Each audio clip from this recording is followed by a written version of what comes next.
I think we can all agree that it's hard to accept failure. I think we can also all agree that it is equally hard to try to get back up again.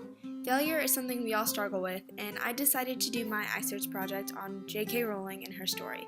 But this is not a story of failure. This is a story of great success and overcoming hardship. It's pretty much guaranteed everyone has somewhat read or watched Harry Potter.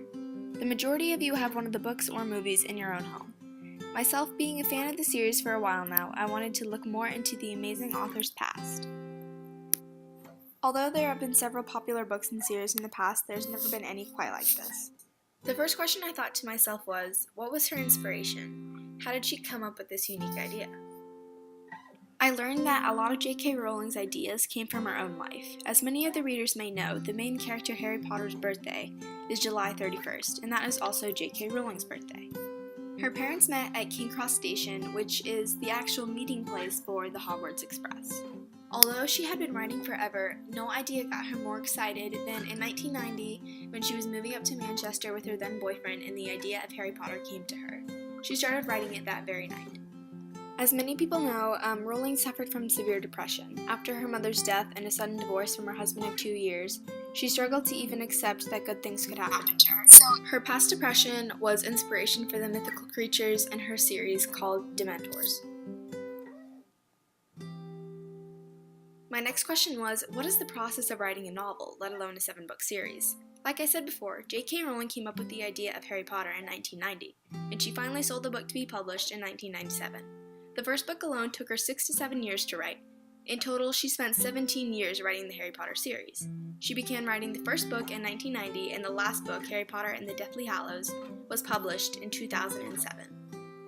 I also wanted to learn about actually writing a novel in general and seeing the steps. So the first step of writing is planning. This includes a lot of things such as the main characters, plot, subplots, setting, and themes.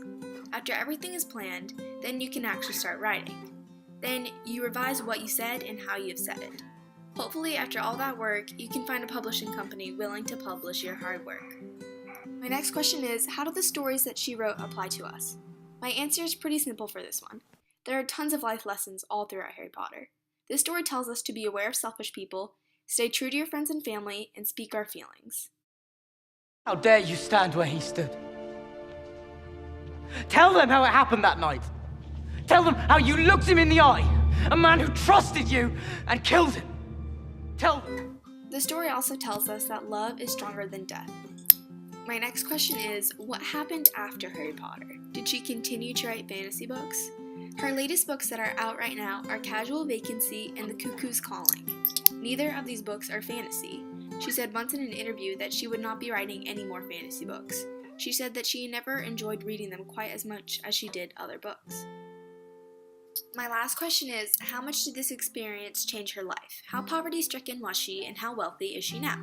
I never realized until I did some research how in-depth J.K. Rowling's depression was. J.K. Rowling was as poor as one could be in Britain without being homeless. She was set on believing that nothing good could even happen to her. Writing these books and achieving the success that she did saved her life. She went from living in poverty to being a multi-millionaire in 5 years' time. She is currently the 13th wealthiest woman in Britain, wealthier than the Queen. In 2004, Forbes estimated her worth to be $1 billion. She was the first author, male or female, to be worth that much. Harry Potter is the world's best-selling series in history. 8.3 million copies of her final book in the series were sold in the first 24 hours, making it the fastest sold book ever. As you go through life, do not fear failure. Failure is inevitable. Instead of saying no to failure, say yes to succeeding. Yes. Yes. Yes. Yes. Yes. Yes. Yes. Yes. Yes. Yes.